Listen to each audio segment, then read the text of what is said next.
Certains enfants ont besoin d'un accompagnement particulier et on a besoin de travailler autrement avec eux.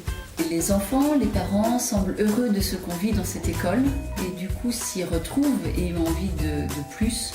Et du coup, plus qu'une idée, c'est un élan. C'est un élan qui vient des parents et qui émane de ce qu'on vit. Et du coup, à leur tour, ça nous donne de l'énergie. Ce projet a été créé pour poursuivre ce que les enfants vivent aujourd'hui à l'école de la Providence. Ça permettra d'avoir une continuité de notre école et une continuité au niveau scolaire aussi. Notre objectif est de former les jeunes par les apprentissages proposés par l'Éducation nationale avec 2 grands axes d'accompagnement qui sont le savoir-être et l'ouverture à la professionnalisation.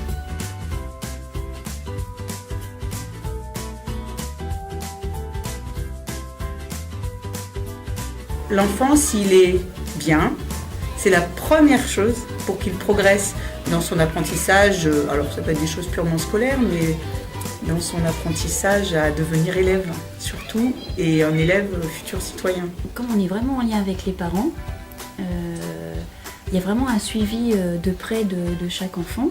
Je trouve que ça marie bien avec l'adolescence, de l'apprentissage individualisé, pas que l'apprentissage pur, il y a aussi autre chose, il y a aussi l'environnement, le savoir-vivre, il y a plein de choses autour. Les grosses valeurs, c'est respecter le respect, le partage et voilà.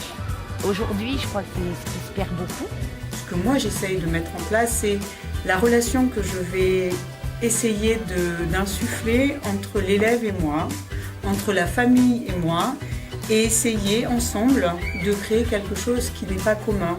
Il y a un accompagnement personnel sur chaque enfant, il y a des classes sont partagées, donc du coup c'est vrai que l'enfant évolue à son allure. Ici, les enfants sont accompagnés pour mieux se connaître dans l'intégralité de leur personne. Connaître leur corps, apprendre à gérer leurs émotions, apprendre à gérer les relations avec les autres, et finalement l'accompagnement de ce savoir-être et l'encouragement des parents et des professeurs nourrit l'estime de soi et va permettre à chacun des élèves de révéler ses talents. Franchement, les enfants, ils n'ont jamais dit « ouais, moi je sais pas faire, l'autre sait mieux faire que moi ». Jamais. Ils se comparent pas. Ils se comparent jamais. Du coup, ça donne envie de s'investir dans un projet de collège et puis d'apprentissage toujours un peu autrement. L'enfant a besoin d'unité pour grandir et lui offrir le même langage entre l'école et la maison, c'est pour lui un équilibre. C'est super intéressant. Déjà, ça nous permet de rencontrer des fois d'autres gens, d'autres parents d'élèves, d'autres classes qui ont des enfants un peu plus âgés ou un peu plus jeunes. C'est un vrai soutien à la parentalité en tout cas, et je pense que c'est important que ce soit un échange complètement informel. Voilà. C'est pas un lieu de bavardage, c'est pas un lieu de jugement, c'est pas un lieu de conseil, c'est un lieu de mutualisation, d'échange sur des sujets bien précis d'éducation. Comme ce soir, on aborde la colère, donc on a le droit d'être en colère, nous les enfants. Voilà les aléas. Je crois qu'on est tous en train de se comparer, mais on dit voilà, on est tous pareils, on est tous des parents qu'on cherche la bonne solution et c'était agréable et aussi de souder les liens entre les parents. Et c'est vrai qu'en France, il y a des formations pour beaucoup de métiers, mais il n'y a pas de formation pour être parent et Dieu sait que ce n'est pas forcément facile tous les jours. Je m'inspire de 2 courants, le courant Freinet et le courant Montessori. Alors, on a travaillé aussi en équipe. Toute l'équipe est partie maintenant il y a 3 ans en formation sur les intelligences multiples. L'objectif, c'est vraiment de savoir quel est son fonctionnement, de pouvoir s'appuyer dessus et de pouvoir aussi développer les intelligences que l'on favorise moins. Parce que les enfants apprennent quelles sont leurs stratégies mentales, ils peuvent travailler ensemble et ils peuvent coopérer.